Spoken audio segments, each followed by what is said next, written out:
Here it is, the Bakotunes podcast with Matt Munoz.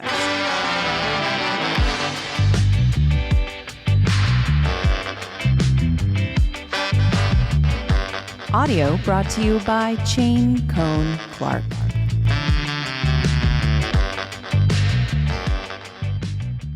Greetings, Bakotunes listeners. Today's episode features a previously unreleased interview from the Bakotunes vault with the original classic girl of Jane's addiction, Casey Niccoli. Longtime fans of Jane's music will be familiar with Casey's enigmatic presence in the band's music videos like Classic Girl and Gift, the group's experimental and controversial long-form video produced during the Ritual de la Habitual sessions, but not released until after the band's breakup in 1991. If you're well-versed on the history of Jane's addiction, you also knew that during this time, Casey Niccoli was also the girlfriend of Jane's lead vocalist Perry Farrell, and in Gift, you saw a lot of Casey and Perry together in various states of frolic. But if you thought Casey Niccoli was just the girlfriend amused to Perry Farrell, you are wrong. The real love story between Casey Niccoli and Perry Farrell during the height of Jane's Addiction's popularity was that of two free-spirited beings who together created the Jane's Addiction onstage aesthetic of religious Catholic imagery mixed with Santeria and psychedelia. During this time, Casey also won an MTV Music Award for directing the video to Been Caught Stealing with an unforgettable acceptance speech alongside guitarist Dave Navarro, and was also an integral part of Perry Farrell's post-Jane's transition into the formation of Porno for Pyros. But like most rock and roll love stories, Casey and Perry's relationship would not survive the demands of fame and the excesses that followed their every move. As Perry Farrell's career moved on, Casey Niccoli was suddenly out of the public eye, relegated to be forever known as the pretty classic girl from the Jane's music videos, but also developing a nostalgic cult fan base. Fast forward to 2012. Jane's Addiction are back out on tour, announcing they would be playing Casey's hometown of Bakersfield, California for the first time ever. I interviewed drummer Stephen Perkins for a show preview, but in a last-minute quest was also able to connect with Casey, who rarely gave interviews. At this time, Perry was already happily married to singer and dancer Eddie Lau Farrell, who performs on stage with the band, and questions swirled about whether Casey would be showing up at the Fox Theater, be invited by the band, or be forbidden from attending. I was worried to tread lightly around Casey's past relationship with Perry, but as you'll find out, she was already quite content with life as a devoted mother, artist, and musician, and as the conversation built, the stories and recollections began to flow.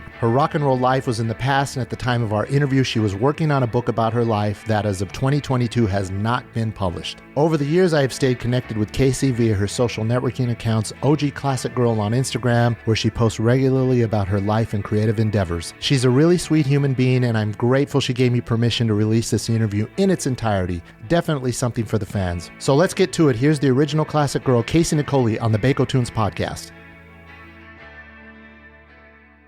Hi, Matt. Hello. This is really cool. I didn't expect to be able to chat with you. I thought maybe, maybe she doesn't want to talk about it, but I'll give it a go. I really don't, but I actually don't want to talk about it. It's so weird because I'm kind of trying to be more open to it because, I'm a little older now. A lot of time has passed.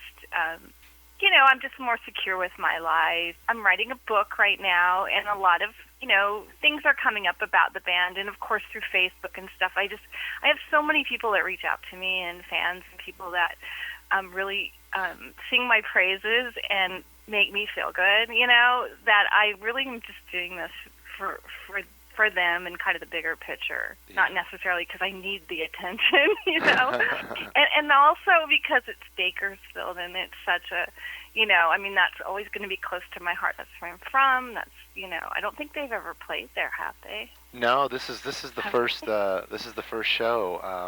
I don't know how it came up again because I'd known when your name would come up in conversation. Oh, the girl from the Jane's Addiction video. She's from Bakersfield. Right. And so it'd come up, and they're like, I was like, well, that's cool. That's a cool little bit of trivia, when you're talking to other, right. fellow music fans. But then when it came to like they're actually coming here, it's like, okay, well then I have to find her. I must find this girl. Right.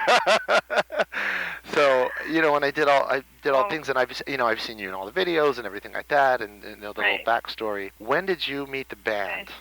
Well, I was around before the band. I met Perry when he played in a band called Psycon. It was his band, prior to starting Jane's Addiction. And, yeah, well, I guess I should have reworded the question, like, when did you meet Perry? Yeah. I met him in the 80s, like early 80s, just through mutual friends.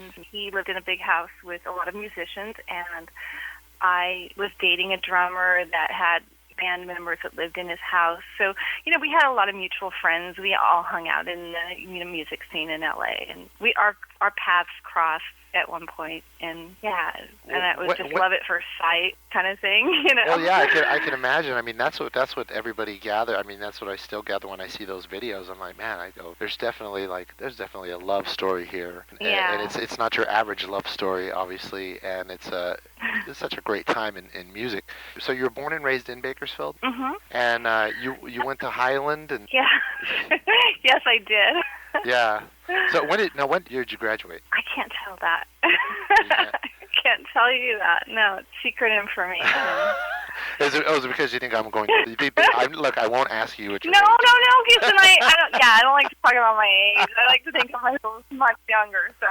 Okay, well, I'll tell you I'll tell you when I graduated from high. I graduated, and I'm from McFarland, which is an even smaller town. 22 miles north. I graduated in '86. So are you close? I graduated before you. Okay. We didn't even go. You weren't even. Yeah. Okay, so you were elementary school. Yeah. Oh, Lord. Okay, when you left Bakersfield, were you just going over there to just try? Did your family stay here and you just left and were just looking for something? I dated a guy named. His name is Jim Collard. He was my boyfriend in Bakersfield, my teenage, heartthrob boyfriend, and he had a band in Bakersfield called 45. They were kind of like the Knack, kind of like a up-and-coming, pop, catchy, type of band, like spandex pants and like that sort of thing. Really, really talented, though, and he's really the person that turned me on to a lot of the great music that, got me going and got me into really, really loving music. And his band moved to LA and to follow their dreams, and I decided to follow, move to LA too, because we used to come down here and see a lot of bands play. We saw the Ramones a bunch of times, and X and Blondie, and like all the kind of bands that were happening around that time. That's awesome. And I got really into the music scene in LA and traveling here and stuff. And then when his band moved here, I just really wanted to, I was like 18 and I really wanted to move. I just really had nothing going on in Bakersfield. I felt like LA was so exciting to me and stuff. I had like $250 to my name, and I just got in my car and packed my stuff, and I got a little apartment. I didn't live with the boyfriend because he lived with the band. I had a band house. I wasn't allowed to live with the band house. Yeah, so, I just really wanted, I just really, felt like I belonged here, and I wanted to move here. So I moved here and got a job, got a place to live, started going out and seeing bands, and, met some friends at work, and just were really into the music scene and really got into the punk rock scene in the early 80s. Yeah, that's how I ended up in LA. And then eventually, 3 or 4 years later, I met Perry. Through mutual friends, he had a bunch of roommates that were musicians, and my boyfriend at the time played in a band with some of his roommates. And so my ex-boyfriend's band and his band, Psycom, did a benefit show one night, and I just showed up, and I saw his band play. And I just immediately was mesmerized, like fell in love, and I wanted to have his babies, and I just couldn't stop talking about him. I was obsessed at that point. Did he look like the Perry Farrell that we saw up till '91? With the dreads and everything like that. Was he the same? Yes. Yeah, he had he had the dreads, and he had his the sides shaved, and he used to dye his hair orange, and he was a lot more kind of extreme even than he was in Jane's Addiction. He was really he would shave his eyebrows and wear a lot of makeup, and very artistic, but it's a little different style of music, and it was very spiritual, just a different vibe that kind of reflected what he was into at the time. And so when you guys got together, did he seek any sort of guidance from you as a girlfriend? Because guys, they do ask their girlfriends for advice. It's we all do. What do you think about this? I really want to try something. They look for the girls for support. And right. And so what's happening that when Jane's Addiction? Because you see that completely form. Yeah, well, he when, it took us a while. We didn't start dating immediately. I had a boyfriend and he had a girlfriend, and I didn't really, I knew that I had an interest in him, but I didn't know that he had an interest in me too. We just had met. I, spent some time at his house with mutual friends and stuff. I didn't know that he had the same feelings for me until, probably a year later is when we finally ended up dating. At that point, we were pretty inseparable, but he was, he was celibate. He was on kind of his own trip at the time, and, basically said, how would you feel about if, we dated but we never had sex, and, how would you feel about that? And I was like, well, I don't know, I don't know. It's kind of weird. But if that's what you want to do, I'm pretty easygoing, I'm like, we'll see how that goes. And then like a week later, we were having sex. So, yeah. And then things, were pretty hot and heavy. We didn't live together. He courted me. He used to bring little notes and put them on my doorstep, and he'd bring candy for me and put it like little ginger candies, like not traditional chocolates or anything like that, but like cool little candies and little notes and poetry. And he would leave messages for my cats and, stuff like that, like really cute stuff. And, kind of went like that for a while. I think it was a year before he told me he loved me. It was a slow progress, but we were just crazy about each other. We took it slow. So much of the Jane's Addiction kind of mythology around it, we see the imagery of you there. Was it something that you wanted to be a part of, or did Perry say, when what was the whole thing behind that you were always around? Well, Perry was, and still is, I'm sure, just a very inspired, very driven person, he really put his ideas into motion, and he was fearless in the way he approached his art, whether or not he didn't really think about what people were going to think or how people were going to accept it. He just really had to do it. And I really didn't have a choice. It was kind of something that happened. I'm the opposite. I'm very shy. I'm very private. I keep to myself. I'm not very outgoing. I don't really, necessarily. He used to tell me, you make a terrible celebrity, because I really didn't, fit the bill necessarily of a celebrity, but, we just had great ideas together, like he really liked, the ideas that I had. I really loved his ideas. They seemed to work together. We just had a magical, connection when it came to, and I just believed in him so much, it was hard for me not to. I thought he was just, so talented and so unique and original. And, the thing about my relationship with Perry is, he was a graphic artist when I met him. He wasn't just a musician. He had a day job and stuff, and I had a day job. And I would have loved him just as much had he not been in a band. It wasn't like, I need to, what I mean? I was attracted to that, and I love music, and I'm a musician, and so it did.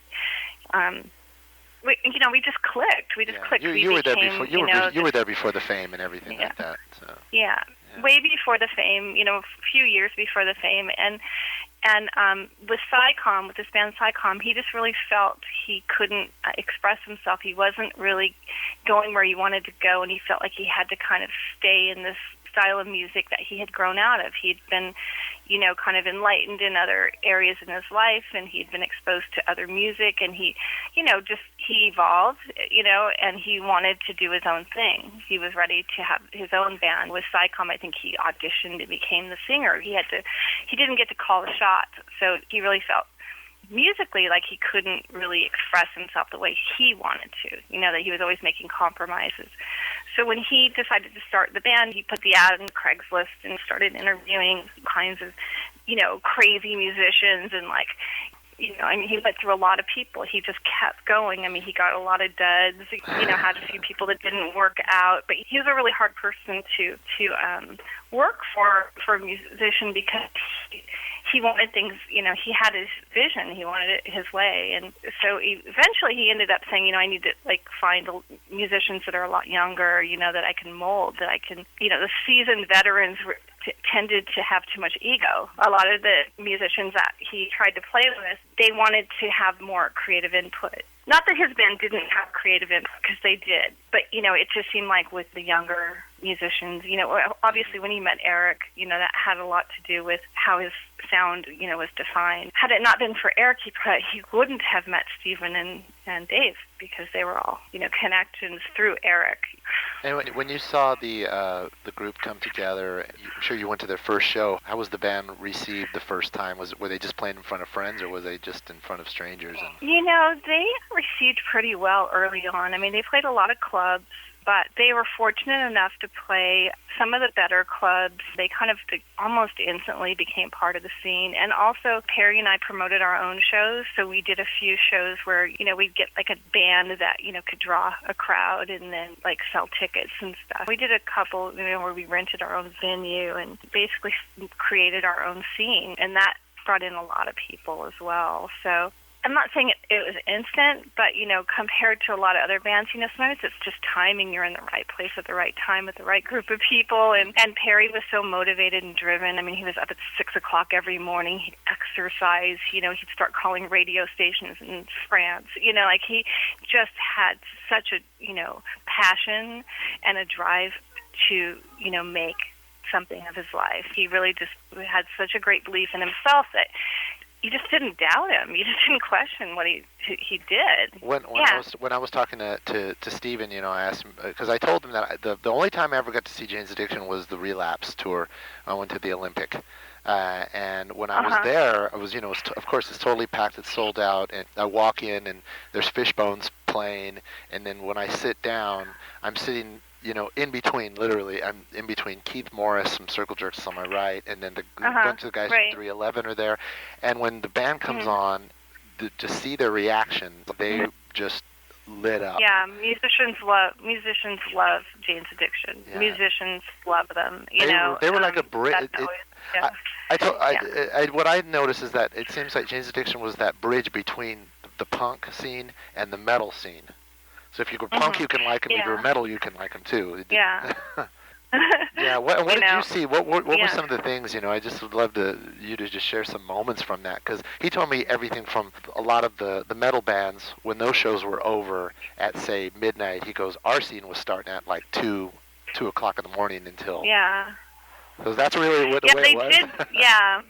Yeah, I mean, they did play a lot of shows that were like, you know, clubs that, you know, were open later, and they, you know, people would stay late to see the band. I mean, it wasn't always like that, but yeah, there was definitely an all-night vibe. You know, it seemed like they didn't go on. They never went on until, you know, anywhere between midnight and like 3 or 4 in the morning, depending on where they played. But yeah, mostly it was just like they, you know, they headlined, so they always played later than other bands. And it seemed like people stayed. They didn't leave. They stayed. And you know, the imagery, which was always kind of like a cross between Day of the Dead, a little Latino influence with a lot of surreal stuff, a lot of color, a lot of darkness, everything like that. Was that all Perry, or did you bring in some of your own ideas? No, you know, I think it was both of us. You know, there were other bands that had done that kind of imagery. It wasn't that necessarily, and if you live in LA, it's not necessarily that unique. You know, we went to Mexico. We really liked traveling, you know, into Mexico, and you know, we buy just little tchotchkes, and we decorated our own place like that. Lots of candles and a lot of things, you know, that you can just buy at the local Mexican market, you know, ceramics and stuff. And it just kind of built from there, and the Christmas lights and stuff. We did a lot of art pieces too, and it was just, you know, honestly, the stuff was cheap and it was available, and it looked really cool if you put it all together. And it just kind of grew, and it just kind of evolved, and you know, things got nicer, and the lighting got better, and it just started out being stuff that was like really cool aesthetically, and it had like that. It just suited the band. It suited the vibe of the band. It was easily accessible. What about the conceptual videos? You know, the long form videos that we all saw. You know, we saw Gift, and you know, the videos from Mountain Song that were like banned from MTV. Of course, everybody's going to search those out, because they want to understand, they want to see why it was banned. I mean, it was a different era. How was it making those, you know, being a part of those videos? And you know, it was just part of, you know, it was just part of what we did. You know, it wasn't about, you know, it was just like, you know, let's do this, and you know, we would come up with ideas. And with Mountain Song, you know, it was like one of the first videos, and we had a friend of ours named Modi Frank, and she came over to our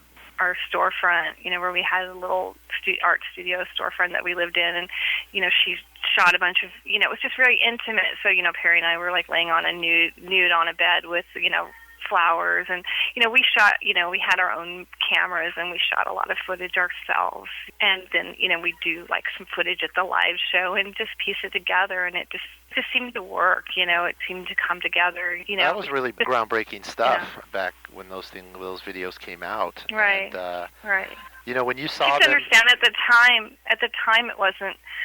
We weren't trying to make a groundbreaking video. We were just making a video. We were just having fun. We were free spirits. We did. This is what we wanted to do. We come up with an idea and do it. Honestly, I didn't think past what we were doing at the time to say, in 20 years, people are just going to like really be talking about this stuff still. Honestly, I didn't even think past that night, that moment. And you guys did this with your own budget, or did you guys actually get money from the record company to help you guys produce it? We did a lot from our own budget. We, obviously the band, once the band got signed to Warner Brothers, there was more cash available.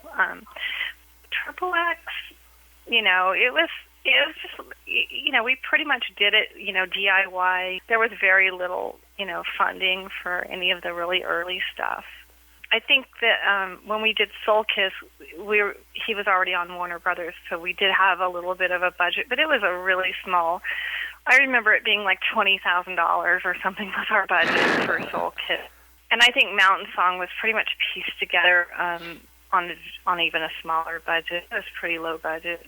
That's a really cool video, though. That's one of my favorite videos.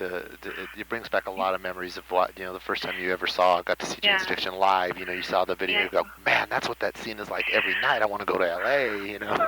Yeah. Well, and the thing is it was just real. That's what people liked about it. It was honest. It wasn't perfect. It was just, you could definitely feel there was like, it was personal. Break time. We'll be back. It's the Bakotunes podcast with Matt Munoz.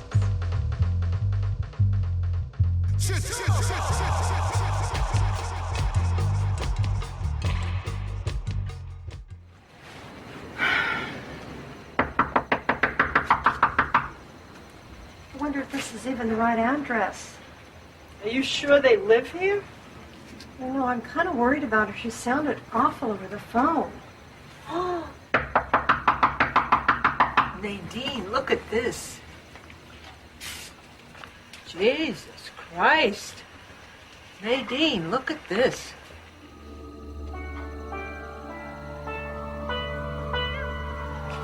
Weird. Strange. Were you coming back to Bakersfield? Was your family still here when you were over there? Yeah, my family never moved here. My family's always lived there. I don't have any family, no related family in Los Angeles. Everybody's still in Bakersfield. When was the last time you came to visit? A couple of weeks ago, maybe. Really? 2 weeks ago. Yeah. Oh wow. Where do you like to hang out here?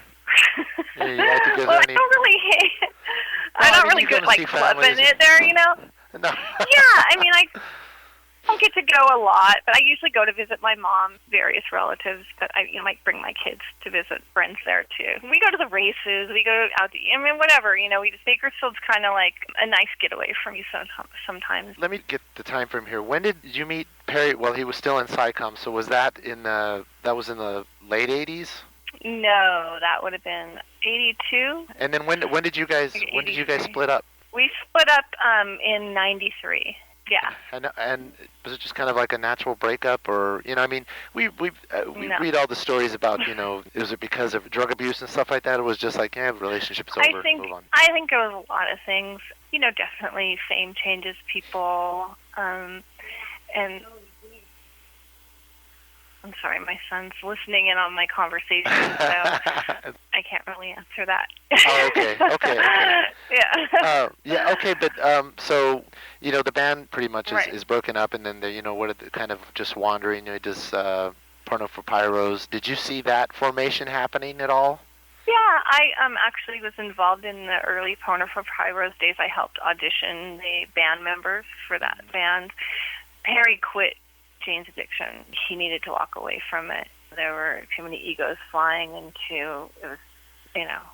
Was, a lot of struggling, internally amongst the band and with himself in his life. And so he had a few friends. Peter DiStefano used to hang out a lot at the house, and this is a guitar player for Poner for Pyros. Do you know Peter? Do you know anything about Peter DiStefano? He was kind of a friend that Perry liked and to hang out around, and they'd sit around and writing songs, and Perry just decided to start a band with him. He had to, and then, Stephen wanted to play, but I don't think either Dave didn't want to play or there was too much tension, and obviously, it was Peter DiStefano, Stephen Perkins, Perry, and then the bass player they didn't have, so we held auditions at a local rehearsal studio, and Perry didn't show up that day because, things were a little crazy in our lives, and I showed up, and I just, interviewed people until I found a couple people that I liked, and Mark Hine was one of them,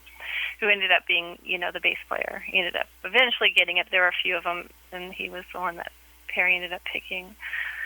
Now, what would musicians do without great girlfriends? Seriously, when they're irresponsible, the cool girlfriend, the good girlfriend, always picks up the slack. When you I honestly didn't do it. I mean, just saying, I didn't do it for credit. I didn't do it. I actually should probably take more credit than I do. I didn't do it for that reason. I just did it because I loved him, and it was my life.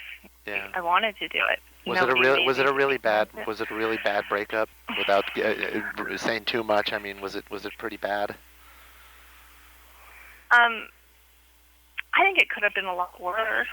It was a very disconnected breakup where we never really kind of, I don't know how to explain it. It was just, that's why I'm writing a book right now so I can explain this, because it's, it didn't happen overnight. It happened over a long period of time where there was, we slowly separated. And it was such a slow separation that when it actually happened, I didn't even know it happened. Yeah. And, until I woke up, years later and went like, whoa, what happened? You know what I mean?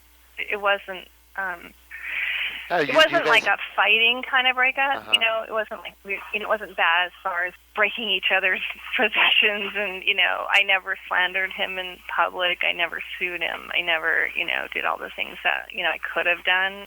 So, and we both had problems that we needed to deal with, and we tried, but we couldn't fix them together. Yeah. We had to split up in order to survive. Yeah. Like we basically created a world that we couldn't live in together, Yeah. No, especially coming from the the things that you guys shared together, that had to have been like seriously, I could just imagine, so people see that from the outside. It was a morning, like people don't, it was like a morning, noon, and night job. Our phone never stopped ringing. We'd leave for an hour and we'd come home with like 45 messages on the answering machine. It's old school, I know, but everybody wanted a piece of the band back then, yeah.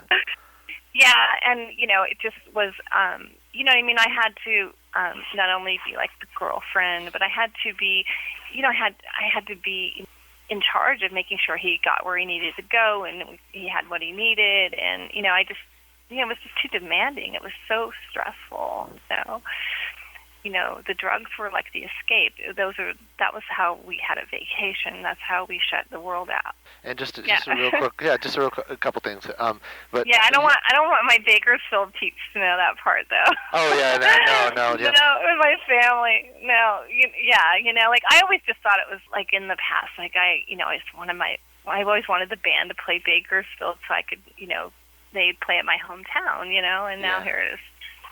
20-something years later, they're playing, and I have nothing to do with it. But chatting with. Yeah, when was the last time that you spoke with Perry, and then or other members of the band? I just saw David last week at Damien Eccles' book signing, and we spoke briefly. But the rest of the band I haven't spoken to in many years. Like since you and Perry broke up, that long? It's just the Pretty occasional. much, yeah. Really? So, I think you have to understand, like, the first 10 years we broke up were like a blur, for both of us. And then it took me another good 10 years to get my own life back on track and be a productive citizen and be a good parent and take care of myself. You know what I mean? I had to really shed all of that because I couldn't do it with having that part of my identity. It was killing me. It's like kind of like post-traumatic stress syndrome, in a way. Like so much happened that like I had to fight for my life. So it wasn't like I actually am terrified of Perry. Really? Not in a like, oh, he's going to hurt me way, but just because I was traumatized. Anyway, I don't want to talk about that. It was a very intense time for you. Yeah. Very intense time for me, so it wasn't, you know what I mean? And he's remarried, and he has children, and you know what I mean? Like, I'm the ex, I'm not, invited to the parties, and I'm not, welcome backstage because, he's got a new wife and a new life, and you know what I mean? Like, what am I going to do? So all relationships are different, and he has, a relationship where he really honors his wife and her need, to feel in control. And so, you know what I mean? I respect that. I don't try to contact him. I leave him alone. He's got a life. He wants to live it the way he wants to live it, and I'm doing the same. So I went to your blog. So are you doing art? Are you doing some poetry? And, what are you doing in the... I do a little of everything. I also work full-time, and I have 2 kids. So a lot of my time is spent, surviving in this economy, with 2 kids in LA is very expensive. So, so I work full time. I'm very successful at what I do, but I don't like to tell people what I do.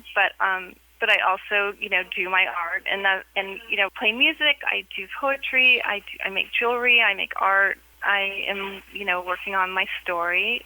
Yeah, so, I'm doing a little bit of everything when I can. I'm just living my life. I'm not really trying to necessarily...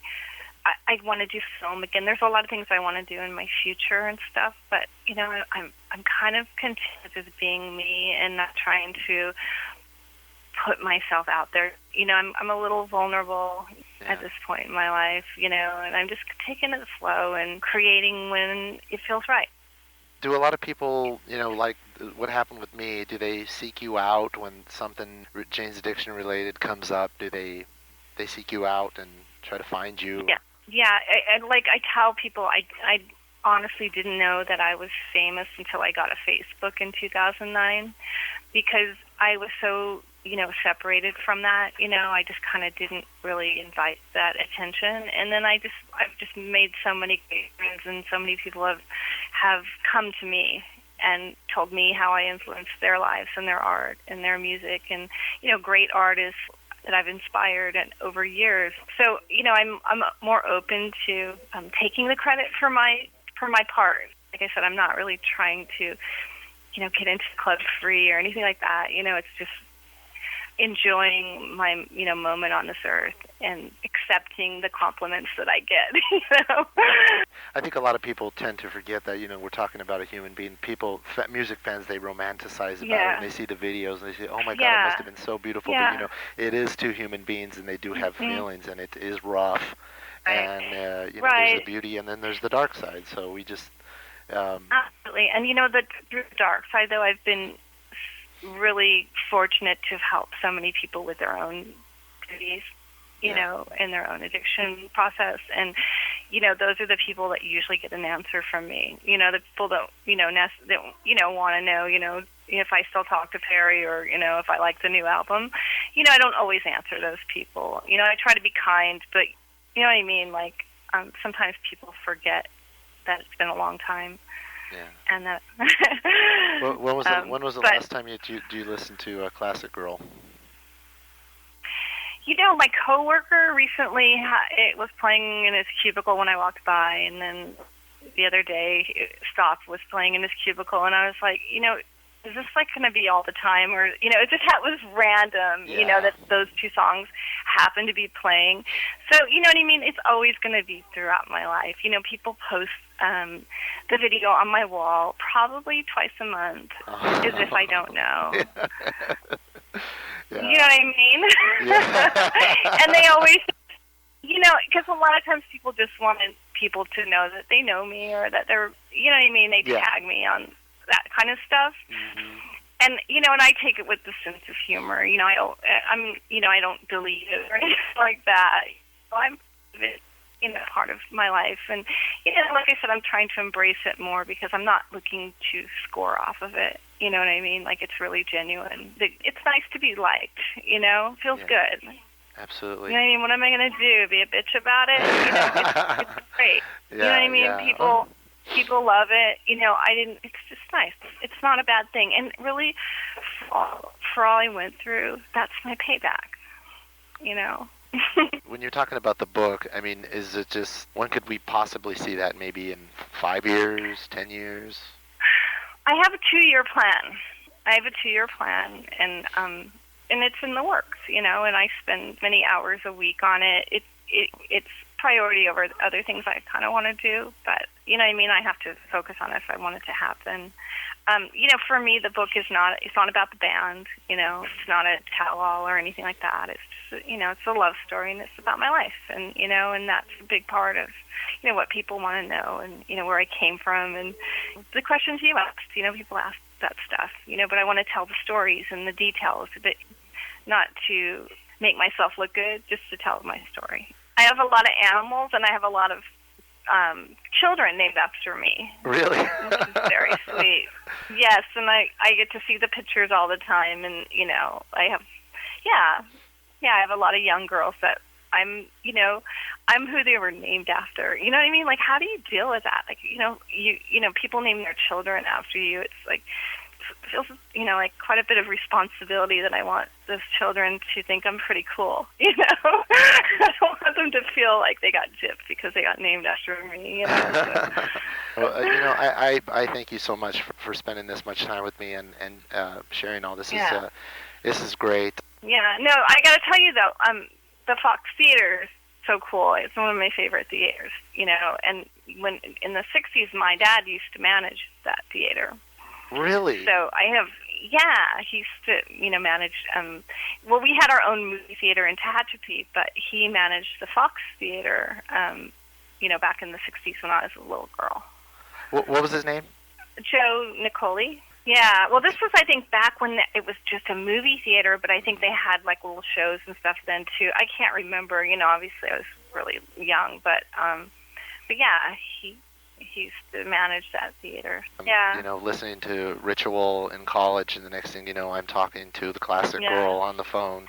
And it's just like, this is I'm jealous, like, I wish I could just be like a face in the crowd. I wish I could be you at the show. Like, I wish I could just show up and be like everybody else, There's it's just like one of those things that, I just don't think I can do it. Do you think one day you might be able to, or you just kind of don't think about it? It's weird. Part of me is like, still have the ego, like, they should invite me. And I'm not going to go unless they invite me. But I don't even care. You know what I mean? Like, I'm cool. I'm not, like, mad or anything. It's just kind of, it would be nice to be welcomed. Yeah. No, I hear you. Like, buying tickets and, like, getting the bad seats because I can't afford the good tickets. It's kind of, like, I don't, Yeah. Well, I like to know that people are shouting out my name at the shows. People always tell me they're like screaming my name and stuff. Or this is the first year that they played Classic Girl.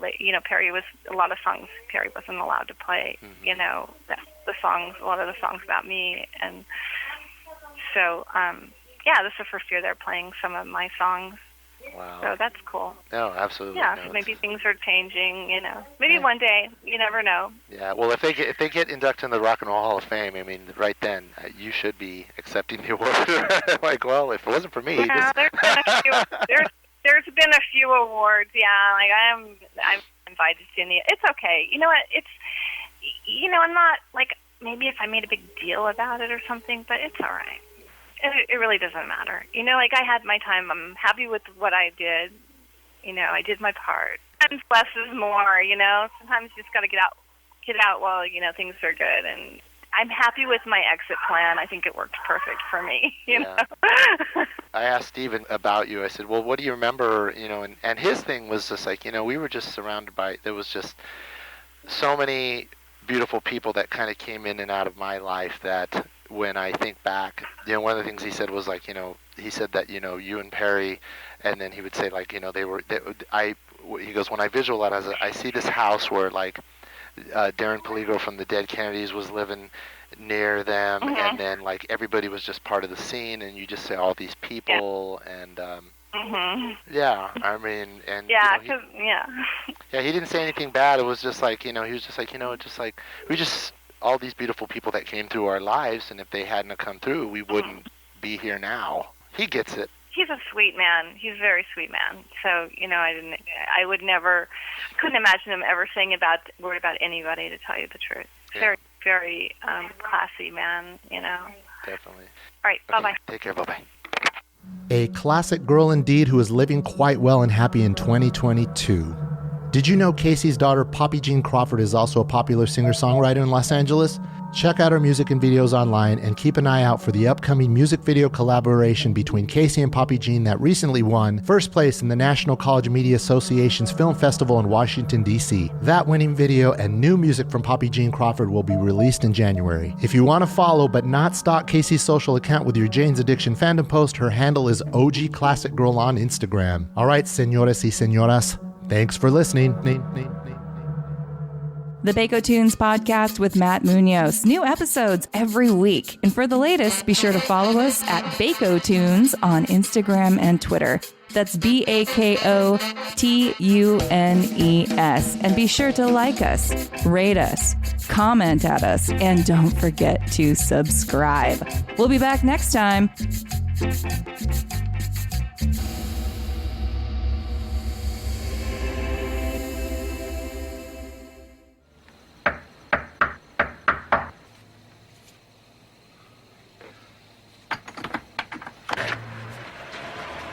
Hi.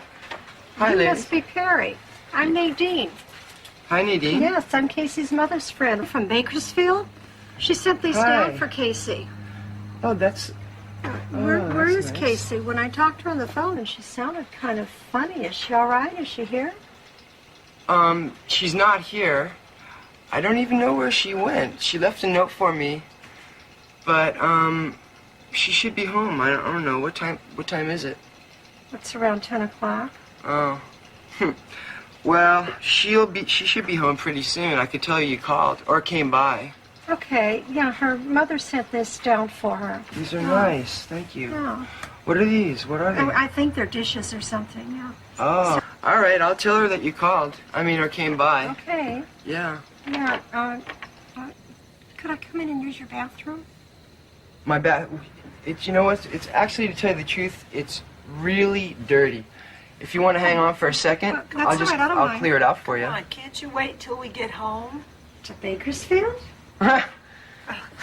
Well, you're welcome to use it. It is kind of dirty. Let's go. Well, that's okay. That's Okay. Thank you. And All tell right. Casey that we were by. All right, what was your name? Nadine. Nadine. Okay? All right, bye-bye. Very nice to meet you.